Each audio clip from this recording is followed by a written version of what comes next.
All right. Well, hello everyone, and welcome to today's webinar, Cracking the Differentiation Code, Business Development Strategies that Set You Apart. We have a great presentation prepared for today, so let's begin. Today's webinar is being presented by our team here at Hinge. For those of you unfamiliar with Hinge, we are the leading research-based branding, marketing, and website design agency for professional services firms. If your business is searching for a branding, marketing, or website design partner that understands what drives growth in your industry, then we encourage you to visit our website, hingemarketing.com, to start a conversation with us about how we can help you elevate the performance of your brand. And we're excited to be joined today with our partners from Rain Group.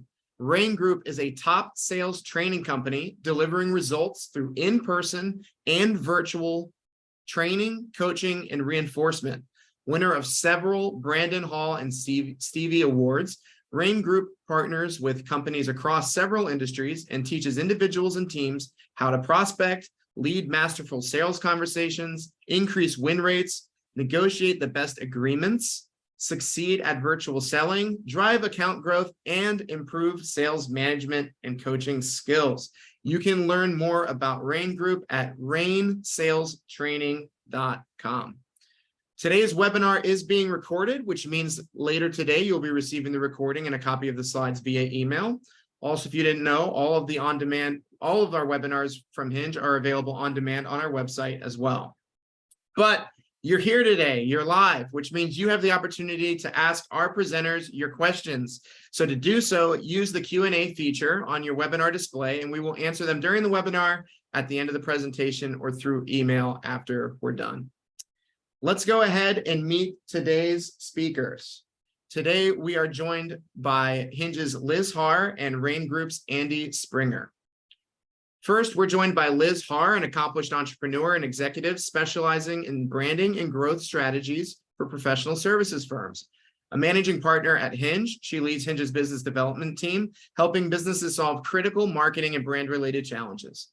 Prior to joining Hinge, Liz co-founded a Microsoft solutions provider company and grew it into a thriving organization that became known for its expertise in CRM platforms. Liz has co-authored several books, including the recently released Visible Expert Revolution, and regularly contributes to Hinge's blog and numerous other professional services publications. Welcome to the webinar, Liz. Thank you, Austin.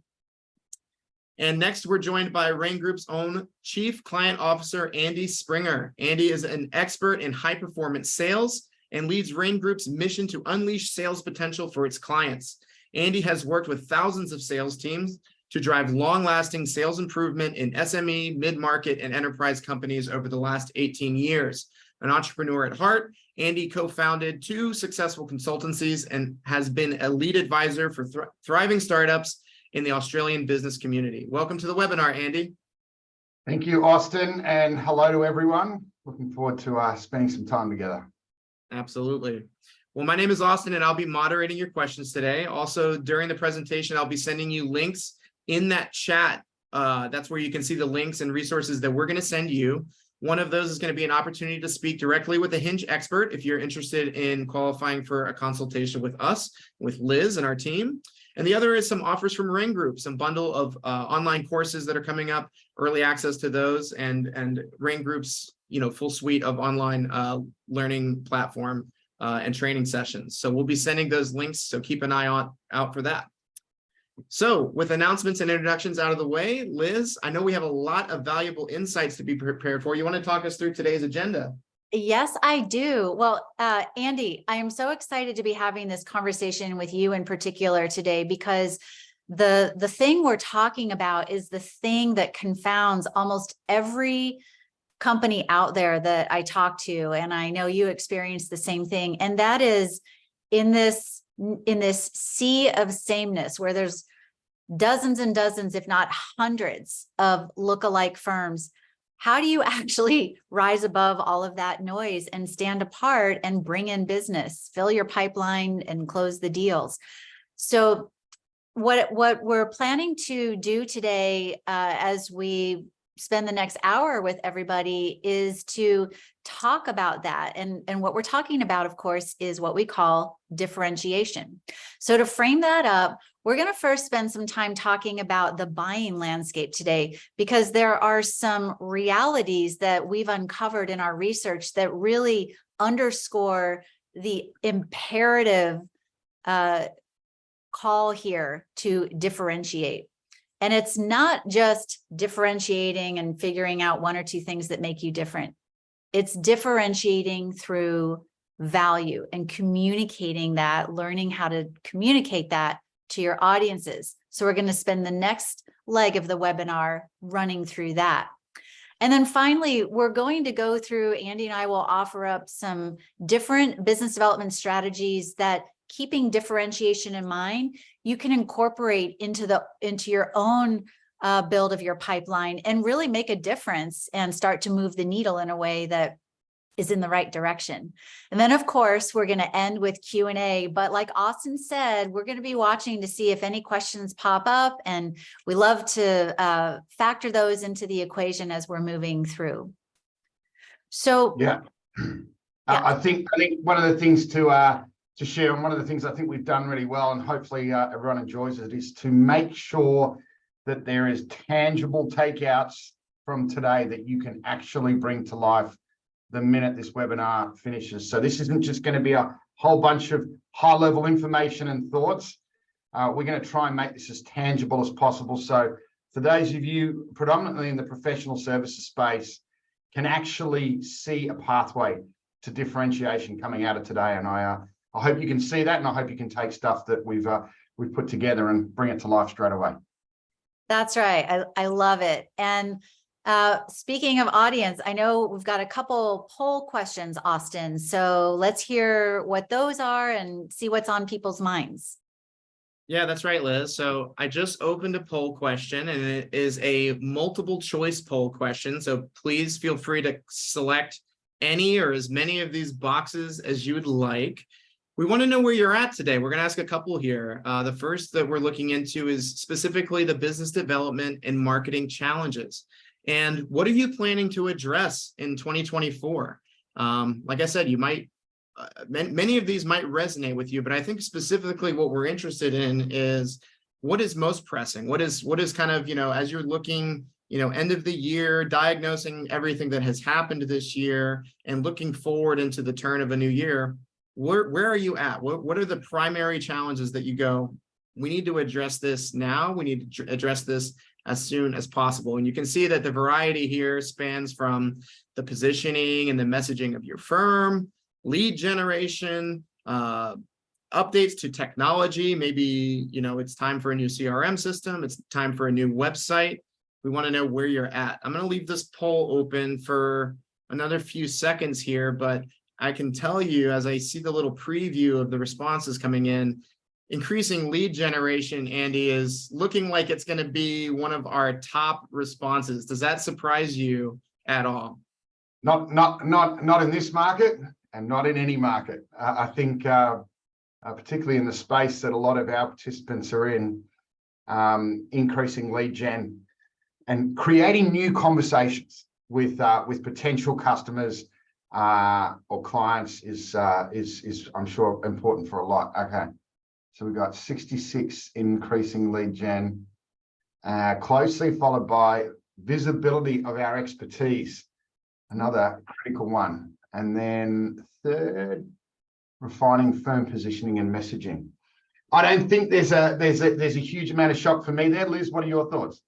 Well, yeah, I'm not surprised, but what I am is very happy. I'm so happy to see that increasing visibility of expertise closely follows the lead goal around lead gen. And the reason I love seeing that so much is because the extent to which organizations are successful there, they will augment their success in the rest of these. There's nothing like, and that's really what we're going to be talking about today, but there's nothing like communicating your expertise that makes you successful in lead gen. So happy to see that.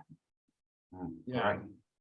Well, one more for us here, and this is more of kind of how did this year go in terms of what you were expecting. One of the options on the last poll question was about win rate, and we'd like to know kind of from where the audience is at today, how does your 2023 win rate compare to 2022? So if you look back over the past couple of years, all of the uncertainty in the marketplace, all of the change that's happened, how has that worked out for you? Have you been able to improve and kind of overcome some of the challenges of the marketplace? Have things stayed about roughly the same, or have things gotten worse? And we're looking at kind of ways to change that. Give everybody, this is it's a much shorter question. And I didn't give you 10, 20 options to click this time. This is single choice. Responses are flying in right now. And let's take a look at the results of this poll now. I got my screen bouncing around over here. Can you see that, Liz? Here are the results. Yep, I can see it. So it looks like 46% have stayed the same between 2022 and 2023, followed behind by those of us who improved, win rate improving in 2023. Love to see that. With about a fifth of us, things got a little bit worse this year. Andy, what do you take away from the responses to this poll?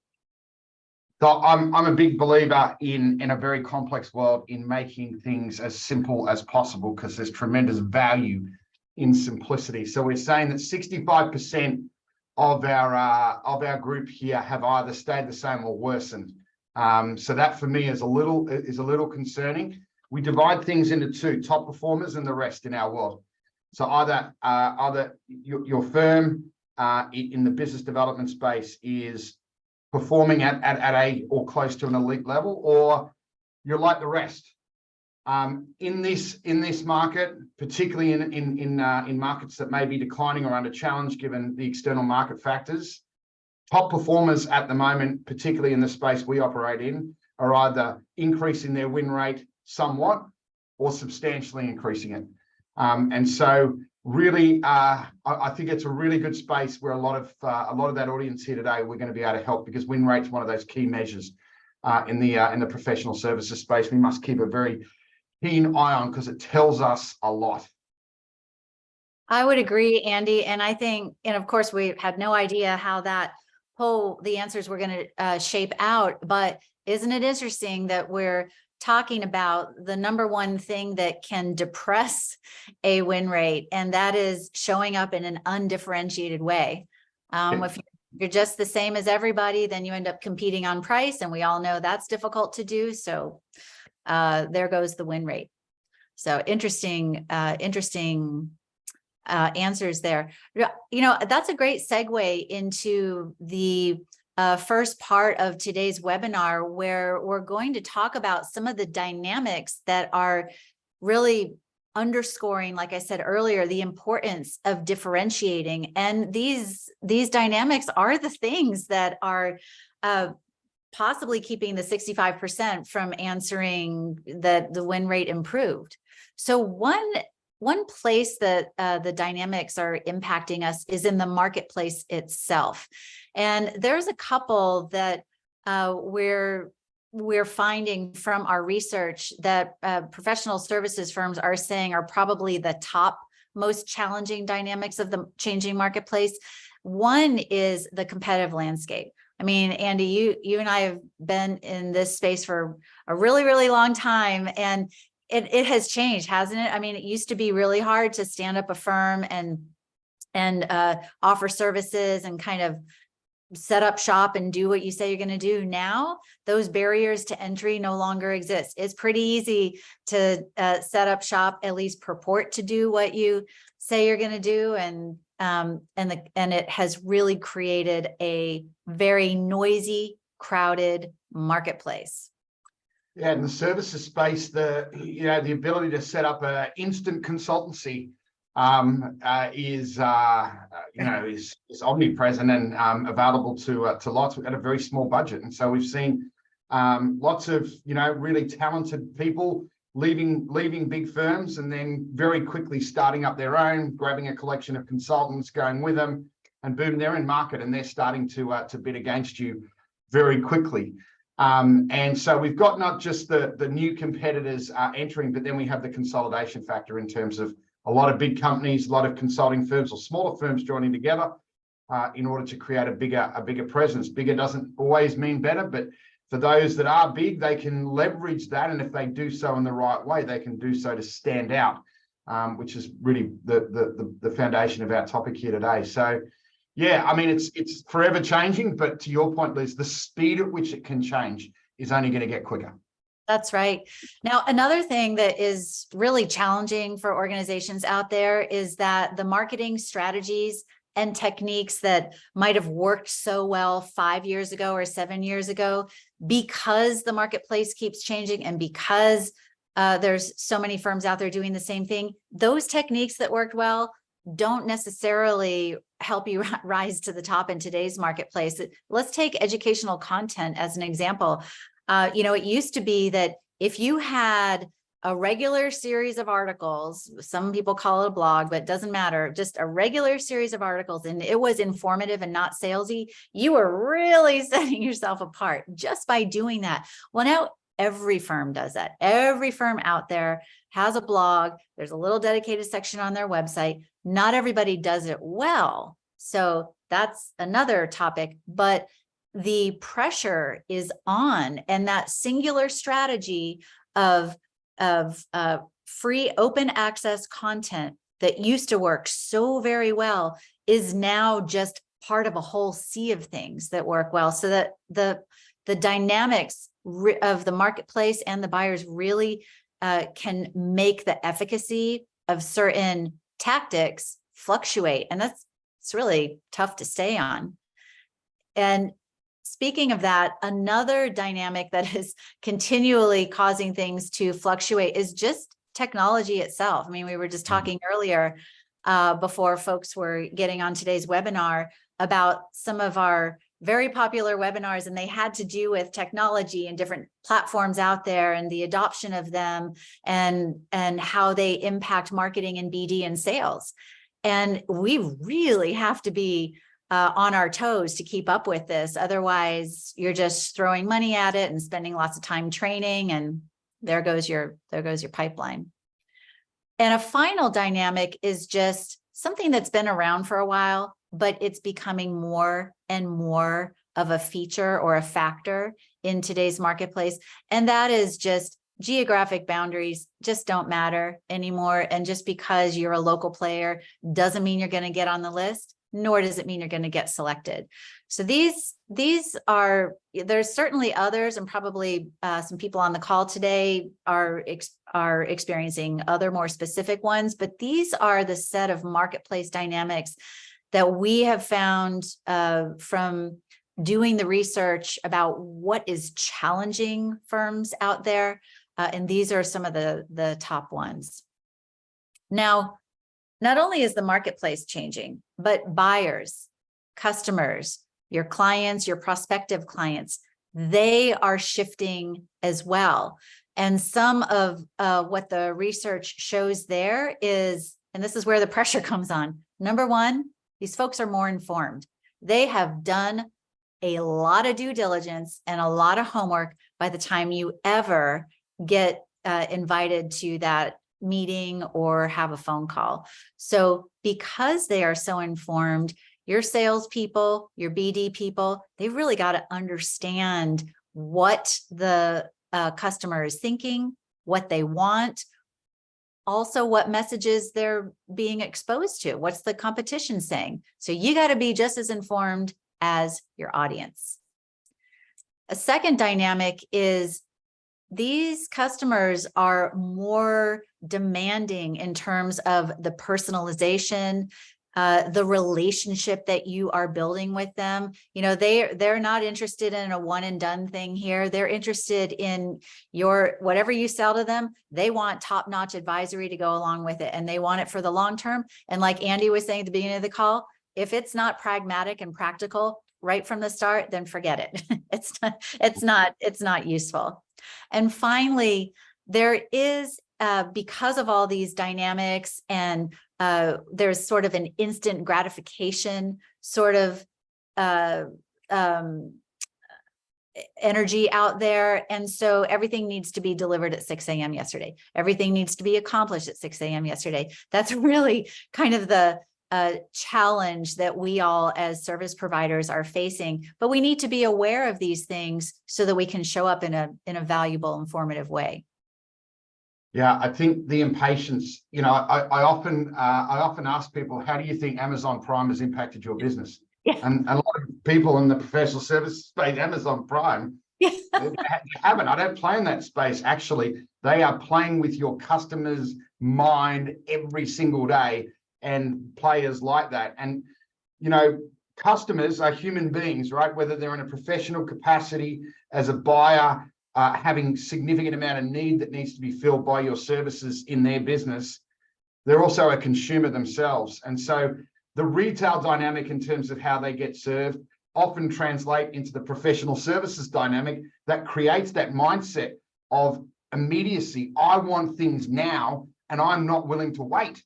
And so it's conditioning customers to really put that pressure back on those who service them, to create high levels of convenience and have, I guess, on-call access to experts to be able to service them, whether it's in scope or not.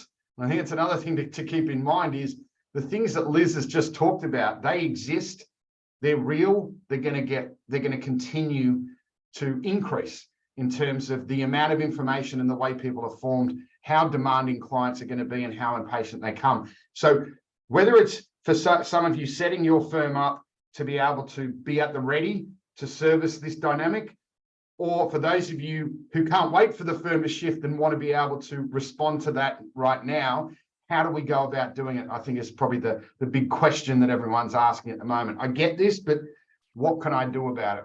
Mm-hmm. Yeah, that's a great point. So one thing you can do about it is to be aware of how your audience behaves. How are they learning and making decisions? And what we're showing you here is some really interesting research that we did. And we talked to decision makers at organizations who are looking to buy a service. They're looking to buy advisory. And it's not a surprise in professional services that the top way they look for a solution is to ask their peers. They're going to reach out. They're going to say, hey, who do you know that does X? But here's the thing that has changed. It used to be that if your firm was named when someone said, who does X?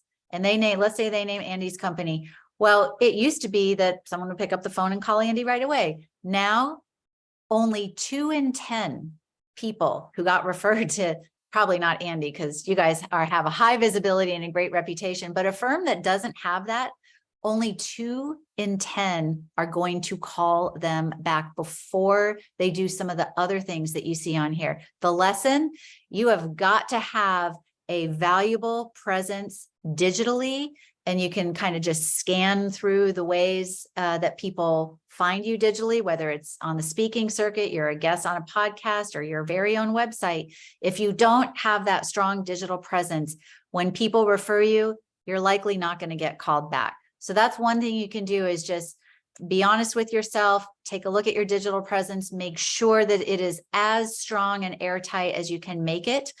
And part of that is making that digital presence differentiated, which again is what we're talking about. And differentiation is so critical that it is, in fact, and this is again from the research we do every single year, it is the number 2 top marketing priority of high growth professional services firms. When I say high growth, I'm positing them against low growth. So firms that are not just growing, but have profitable growth, it's not low on the totem pole. They are highly prioritizing making sure that their brand is differentiated. Now, Andy, I know you have a lot to say about this. We've known you for a long time, and you guys have a lot of insight on exactly how to go about differentiating. It's not just choosing something you think is great about your firm, is it? No, I think there's a couple of things. That's a really good kind of positioning way. I think we've got probably two types of participants on today's webinar. One who are going to be looking at it through the lens of their firm, and in terms of, how do I establish that brand differentiation? And then we may have a lot of either seller doers or practitioners in the professional services space who are looking at, well, how do I do that at an individual level? And I think when you talked about digital presence there, it reminded me straight away, Liz. We did a global rollout for a very well-known engineering consultancy who work on some of the biggest and most complex engineering challenges that face us in the world. And I remember we were engaging about 300 plus of them around the world. And I wanted to get a really good understanding about each of the consultants and what their roles are. And so I started trawling LinkedIn, and I started looking at participant lists and starting to get to know who's who in the zoo. And I think I stopped counting at about 70 when I went on their LinkedIn profiles, and I looked at these, in some cases, rocket scientists, some of the smartest, brightest, most amazing expert minds that I've ever come across. And every single one of their profile that defined their individual digital presence said, I'm looking for a job. Oh.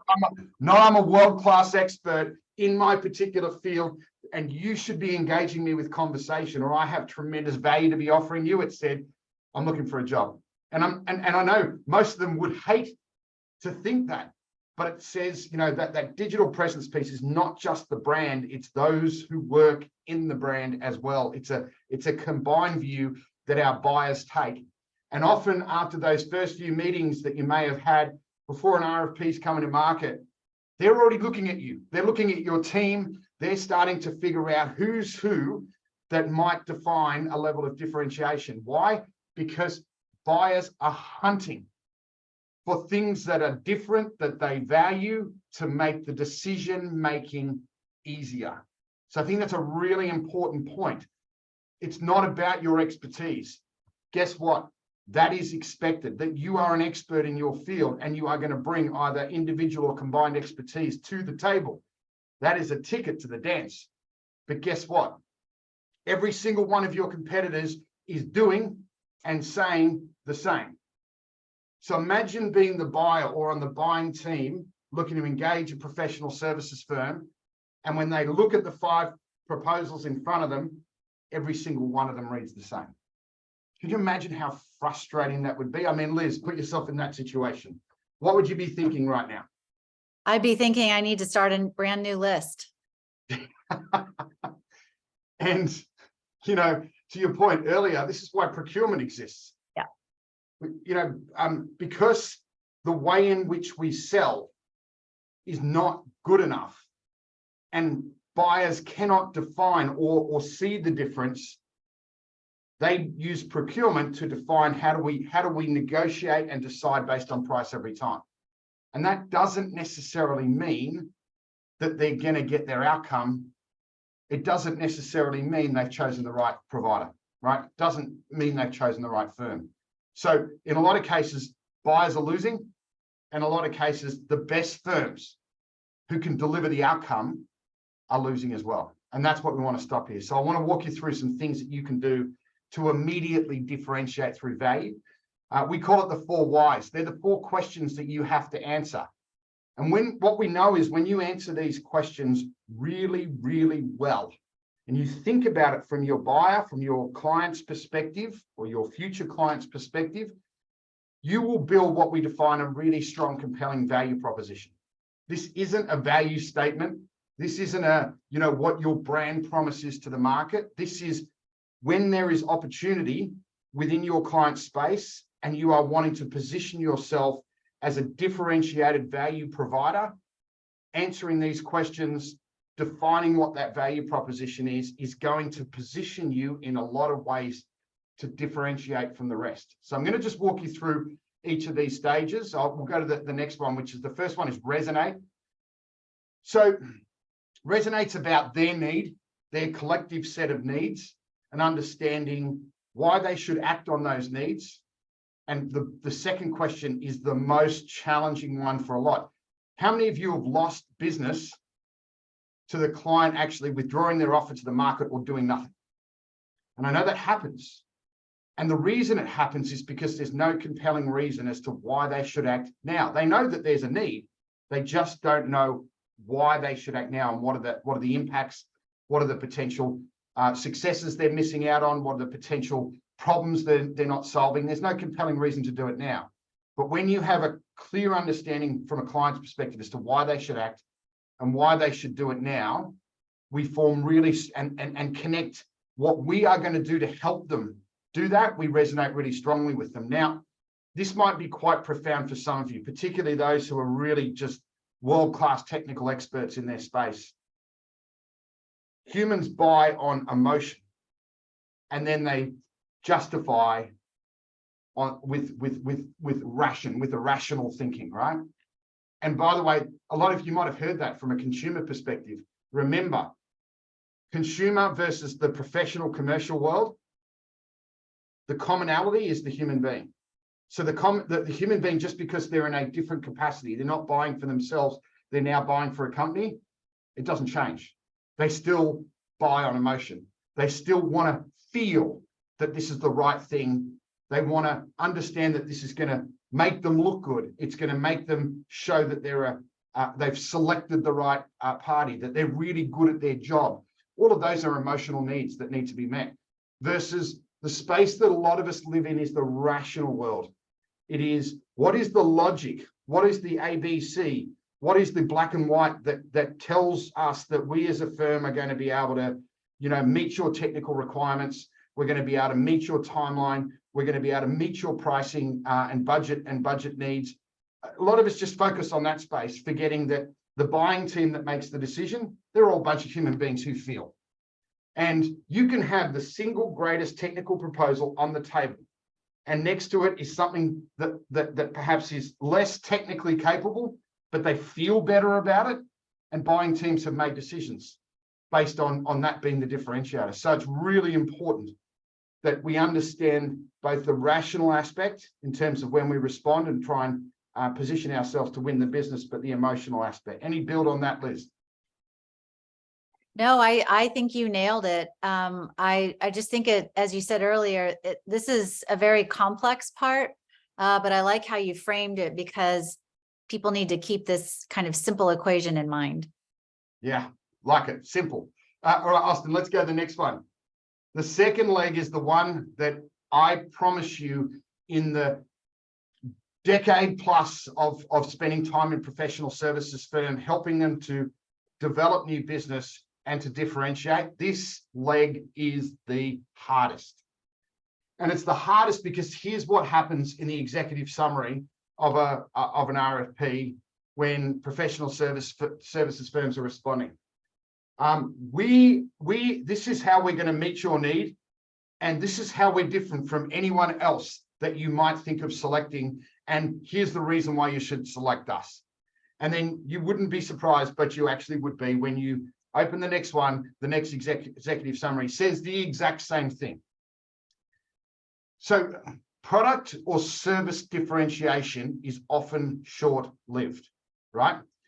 Product or service differentiation is often short-lived. If someone creates a world-leading product, you will find that there is 2, 3, 4, 5 other firms already copying or seeking to bring a similar competing product to market quickly. You see it all the time. Doesn't matter what it is. Same in service offerings.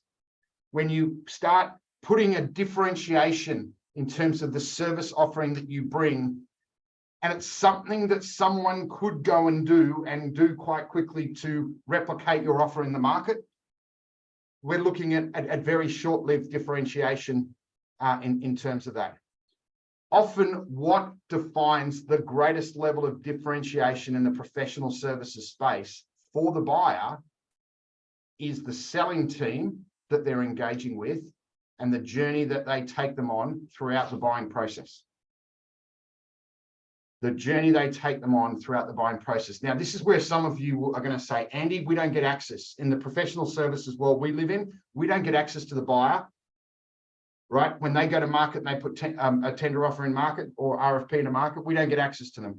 So how am I going to differentiate through that? Well, you're going to have limited opportunity too, unless you get to unless you get to the finalist table with your proposal. Liz, did you want to jump in there? Well, yeah, I just, as I was listening to you speak, I've looked at hundreds of call scripts and collateral and website messaging, and both from product and services firms. And the pitfall they fall into is they think they're differentiating when they say, come talk to us. We've got the best people, we're passionate, and we have a proprietary process, and it's people, process, and technology. And nobody else is talking about that. So well, to your point, everybody says that. I literally had a conversation with a firm last week where they said, that's our differentiator. Nobody else approaches it this way. And it's just not true. So you have to be aware of how the competition is messaging, so you can really start to see what you're talking about, that everyone's using the same message. To your point, Andy, turn that around, and maybe you do have great people, but nobody's going to say we have average people or we don't have great people. So everyone's going to claim that.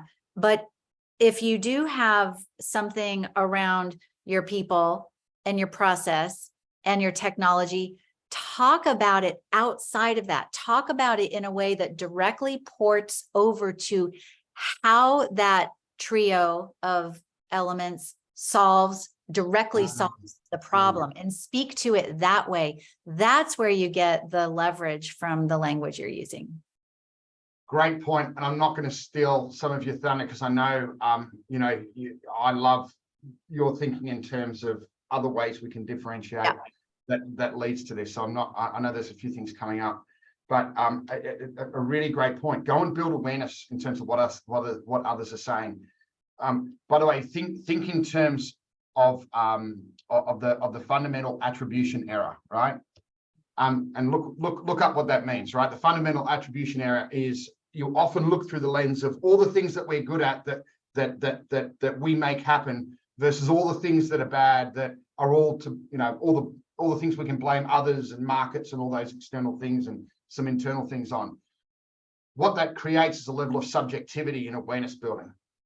And I think it's really important that when you go and do what Liz says, you have a level of objectivity, because you will see what we see as independent experts sitting out, and everyone's telling us they're different, and we read it and we go, oh my gosh, like, sorry to let you down, but you are just like everyone else. The quicker you realize that, for a lot of you, that being the start of your journey, you will rocket forward. And we'll see win rate improvements, and we'll see that you go about repositioning yourself in terms of what you write. To Liz's point, often it's the lack of understanding in terms of the depth of your client's needs. That means when you start to think about differentiate, you don't have enough to position from the buyer's perspective why you are different, right? So if you don't really understand their need and the depth of that need, you are going to really struggle to position what is most valuable to them, and how can we position our firm to differentiate against that, to be able to answer this question, why should they select us? So there's an overall distinction from the buyer's perspective you need to create. From the buyer's perspective, that alone, for some of you, might be wow, we're always thinking about it from our firm's perspective. I'm now going to think about it from the buyer's perspective. Right, that's different. Then a lot of you are going to go, oh, well, we don't really know the buyer well enough. Okay, that's a separate issue we can talk about in the future. And then perception of scarcity, to Liz's point. Don't talk to me about what you do. Talk to me about what you think you do that's different, and how it's going to impact my world in relation to my need. I think it's a really great point.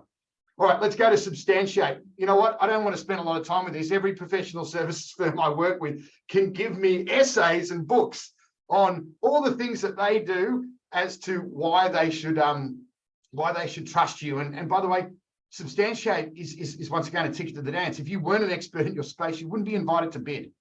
So this is pretty much. However, if you really want to strengthen your substantiation, don't just talk about, here are the things we've done in the past in terms of projects, in terms of outcomes and what we've helped create. They're all great. But you need to think in terms of, as a group of individual service providers that make up the whole team that are going to service this client, what is it about you that they should trust? beyond just what you have offered. What is it about your company that they should trust?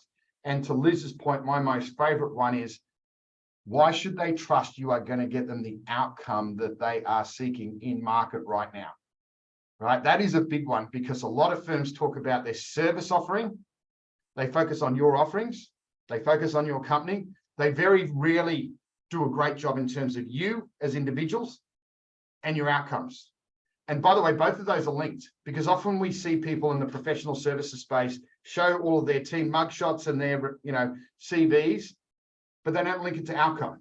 They don't link it to what does this individual help create for other similar organizations that may help begin to build a view of this is, as an individual, or this is as a team, a really hard group to find and may set us apart. To Liz's point earlier, if you are living in that middle section there where a lot of your customers are saying, what's your best price? You're in trouble. You're in trouble, because what it's saying is you don't have a price problem. You have a value problem. The client is not seeing your overall value proposition as being one that is different from others, that stands out in a way they value, not you value, the way they value. So these are the things they're going to be saying to you. If you don't resonate, if you don't differentiate, or you don't substantiate, I think they're all fairly straightforward on the screen. So hopefully that helps. So let's move on. Remember, it's the combination of all three ingredients, and it's the answers the questions being answered that defines a really strong and compelling value proposition. That alone could help some of you differentiate just by using that value proposition model.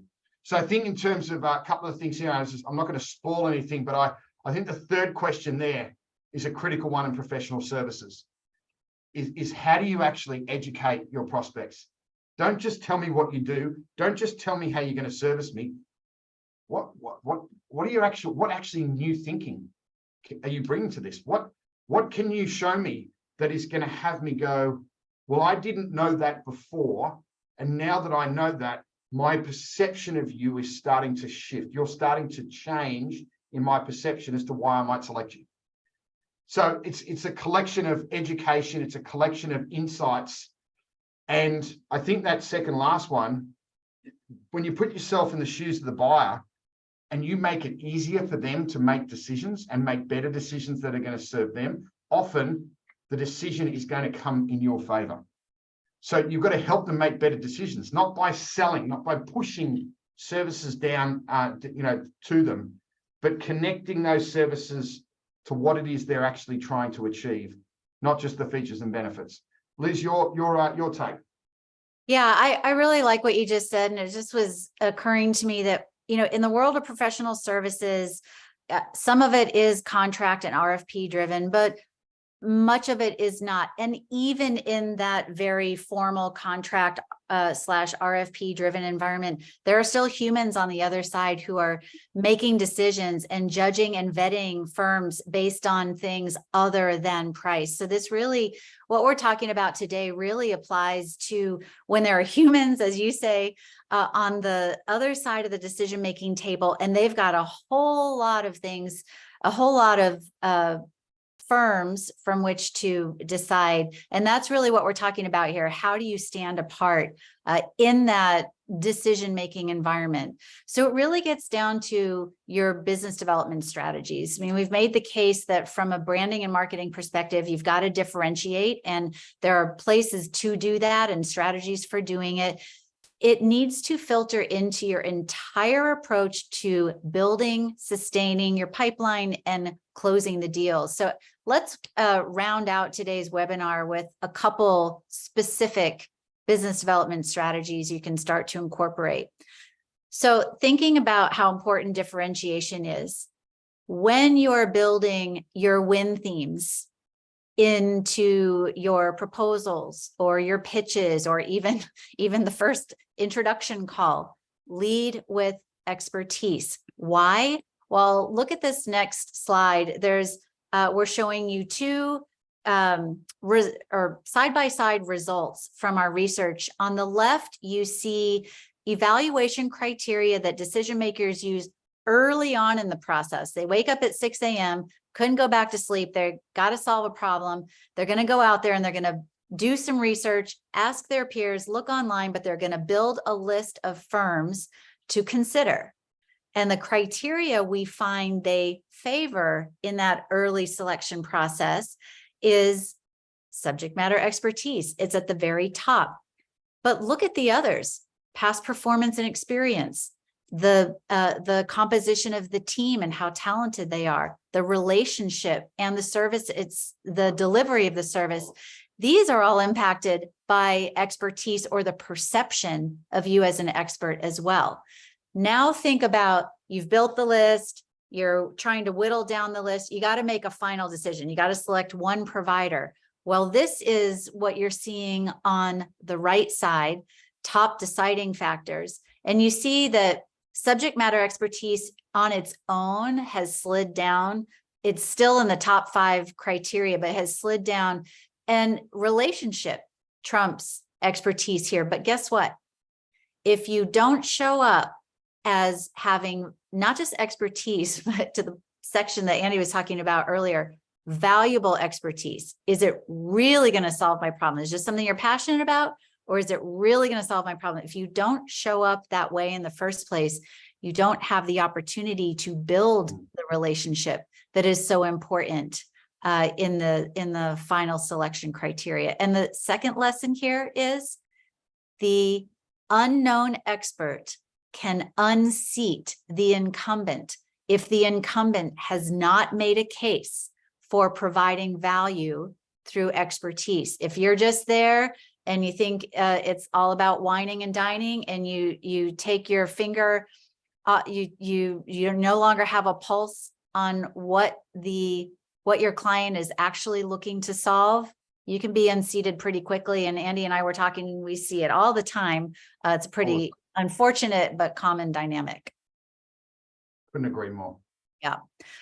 And I just want to round out this section, and then Andy, I want to get your insights on another BD strategy. But the way this looks in terms of leading with expertise is, it's not just about the pitch. It's not just about what you put in the proposal. It's about your entire marketing and BD funnel, if you will. You've got to have materials, open access content at the very top part of your funnel where you're attracting attention of folks who don't even know you. This is where articles that you write with keywords that not you want to rank for, but that your audience actually uses and actually searches on, use those so that you get found. Then, Andy, you were talking about trust earlier. You've got to have expertise, educational content that builds trust. Finally, at the end, you need a variety of strategies and content that will help you close the deal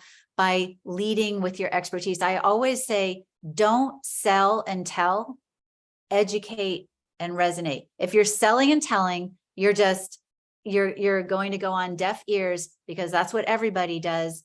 Go in there and talk about how you will solve their problem in their language. That's how you resonate. Now, Andy, I know you have another strategy that we can talk about.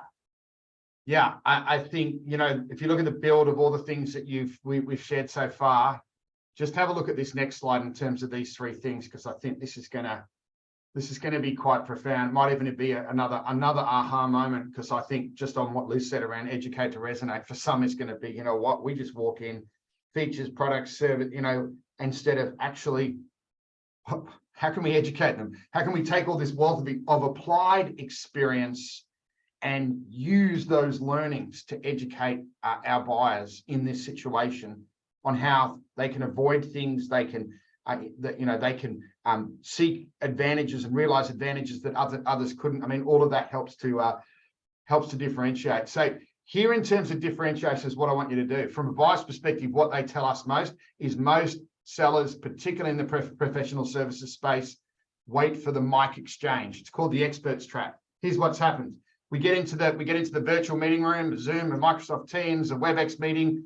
And what we do is we do a little bit of needs discovery and, tell us about why, what problems you're facing at the moment, and tell us what the objectives are you're doing. And the buyer's talking and they're in flow. And then your expert might be sitting there going, right, I've got this. I've already got the solution figured out. And then we see the exchange of the mic to the expert. And the mic, you just think about it this. The expert's about to speak. They're just, tidying themselves up. Spotlight's on them. The mic's been passed. Thank you very much. Thank you for joining me here tonight. Please enjoy the next 30 minutes of me telling you how great I am, how I'm going to solve and have solved the world's problems, probably in such a general way that I'm going to disconnect you in the first 90 seconds. And it starts. And what happens is you usually see, if you sit in those meetings, just watch the buyers, they're sitting there and slowly the eyes are going back into the head. And then some of them, look down, they're actually sleeping or they're typing or their phone, like they're out, they're gone. Because we have brought expertise to the table too quickly. And when we don't have that really deep understanding of their need, we have fallen into the expert's trap where it's all about us and our expertise, not about the buyer and the outcome that they're trying to seek. So I encourage you, if you want to differentiate, get clear on their outcome. We call it their new reality. Some of you can call it their future state. Beyond the solution that you are going to provide, what is the business outcome that is going to create? What is the future state once that problem's been solved or that need's been met? What is that future state? And what does it look like in terms of their business and what they're able to do, become, because of what you've been able to help them in terms of your solution? And if you keep focusing the conversation and keep bringing it back to that outcome, you will naturally differentiate, because others will focus on product, service, and solution. Buyers think about outcomes, and that's why they buy. So I think that's another quick hack that I hope will help do that. I know you've got a couple more, Liz. I do. I love what you just said, because this next one ties directly to that. And it is speak the language of the buyer. This is probably the thing that we see firms fail at the most, because to your point, they go in, they talk about what they're passionate about, give you their resume, and all of a sudden you're not hearing anything. You're just seeing lips move. Speak the language of your buyer means when you go into a pitch, when you get on the stage, when you're on the phone, when you're in an elevator, when you're at an event.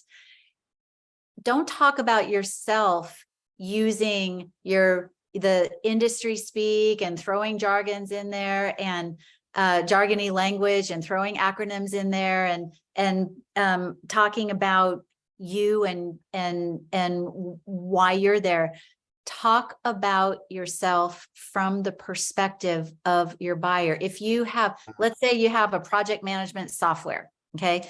Well, don't talk about, like you said, don't talk about the bells and whistles and features of that software. If you have a project management software, but you know from your research that what keeps them up at night is overall bottom line efficiency. Let's say it's that. Well, talk about how your project management software ports over to bottom line efficiency. If you talk about features and feature sets, every software probably has the same. So you gotta really think about, even if you're not used to it, think about how your service or your product directly ties to the way your audience describes what's keeping them up at night or what their chief organizational priorities are. And that is an assured path forward to differentiating and building your pipeline, sustaining your pipeline in a way that the competitors aren't. Now, Andy, let's talk about this last one. Last one I'm going to give to you is over index on collaborations. A lot of you would be like, Andy's really confident, extrovert, he can talk. I spend half of my life in solution design and sales transformations. And the other half in pre-sales conversations as a technical expert in my field as a practitioner. And you'd be surprised to know that when we actually were engaged, it was a professional services firm we were actually selling to. So we were selling to your type of firm. And by the way, we won the business. The first 4 meetings First 4 meetings, all mostly an hour long. I didn't say a word. The seller was just asking questions, and it took us 4 meetings to understand the depth of the need. As you know, some large professional services firms, global, are very complex in terms of their structure and the way they're set up. And to understand that and understand the need and the problems they were seeking to solve, 4 meetings, I didn't say anything. And their global head of clients turned around to me at one of the meetings after they kind of finished and looked at me and said, "So Andy, you've been really quiet for every meeting we've been in here. What do you think?"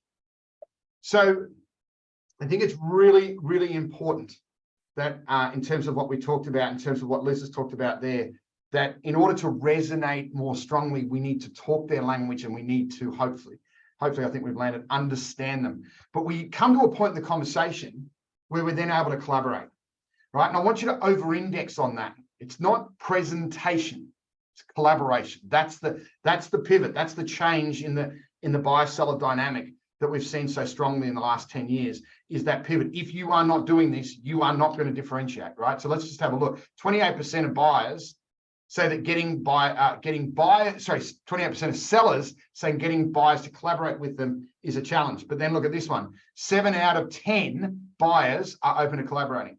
So it's actually not the buyers that are the problem. It's sellers and our thinking in terms of collaboration and our approach to that may be the challenge. So here's what happens when we don't collaborate. So let's just go to that next slide.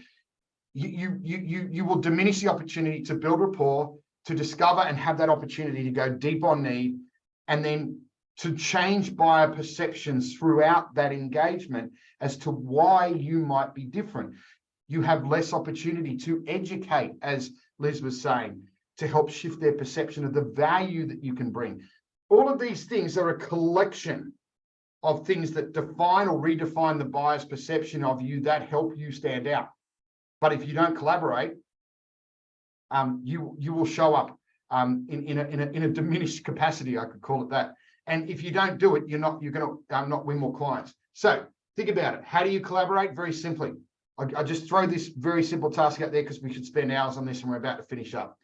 Find a topic that's of most importance to the client. Put it as a question. And when you're in a room or a virtual room, foster a conversation around what are our ideas to solve this, to move it forward, to develop it. You only need one good question and you can get people collaborating on it. The more targeted to their need it is, the more effective that collaboration is going to be. So I would never miss collaborate as a tool to help you differentiate. All right, so we are about to close up. We've got some questions we've got to get to. As you can see on screen, there is some links there.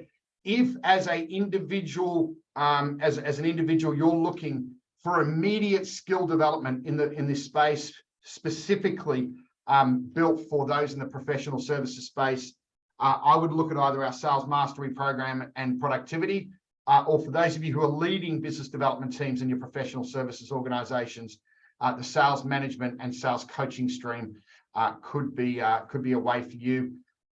It is world-class. It is built for adult learning. It is bite-sized chunks. It is targeted to help busy people learn and develop the skills in a way that will help them overcome a lot of these challenges and differentiate. So that's our offer. It is reduced and it can give some of you immediate access to more tools to help you upskill in the areas we talked about today. Liz?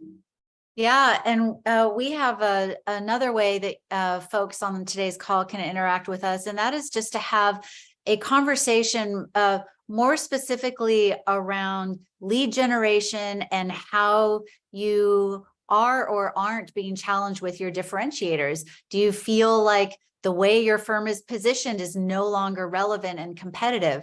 We're happy to have these conversations with you, and there is a link that you can use to request it. It's a free, just a free consultation.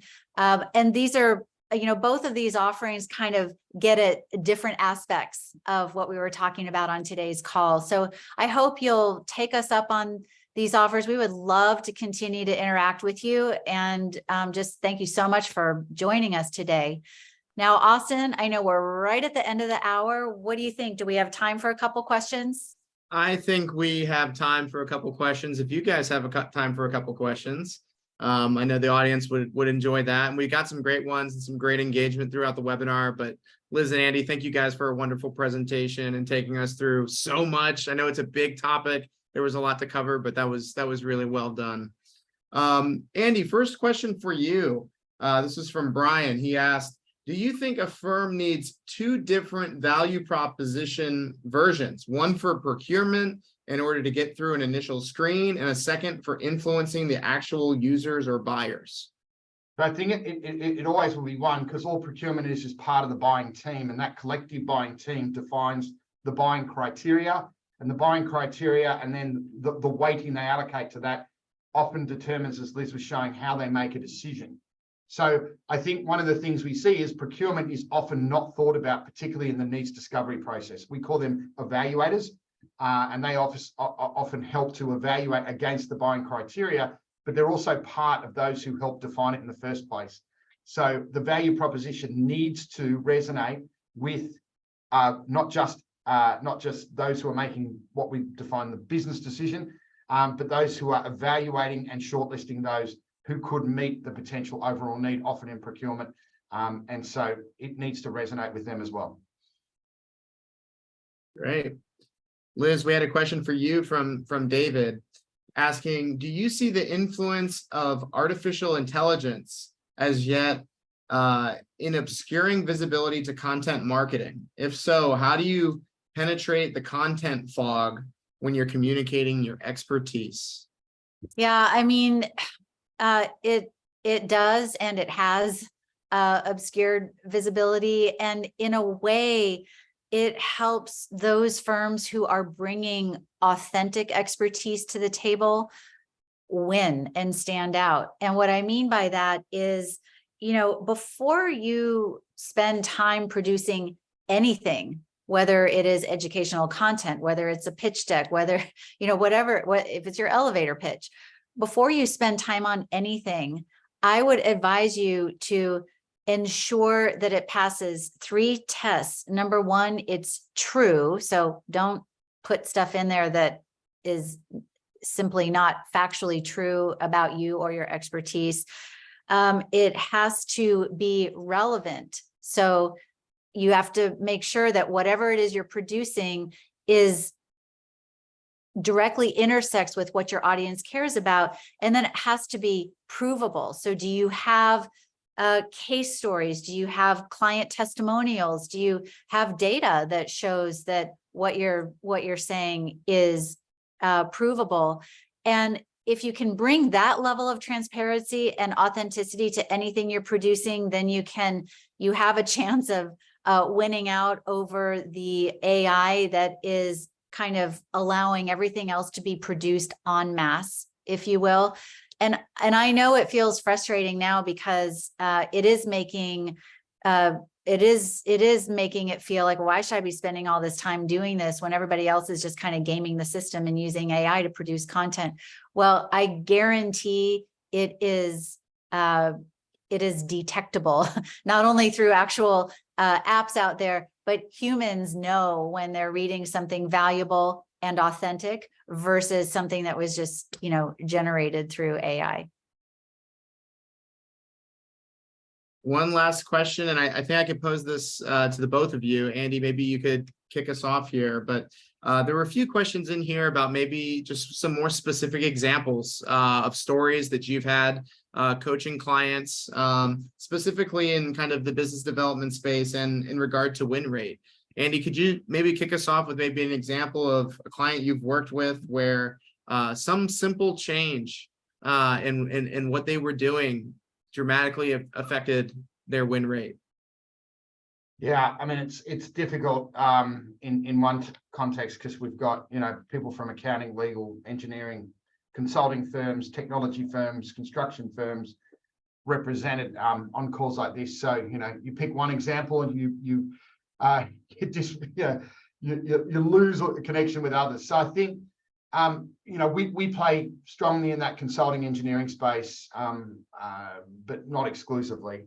And I would say that the largest sales transformation that we've done realized over a 2-year period, a 21% increase in win rate at an average, if you're at a global average sale of 1.2 million US, you can do the multiplier in terms of what that created. What we focused on in order to achieve that was 2 things. One was needs discovery, and one was pursuit.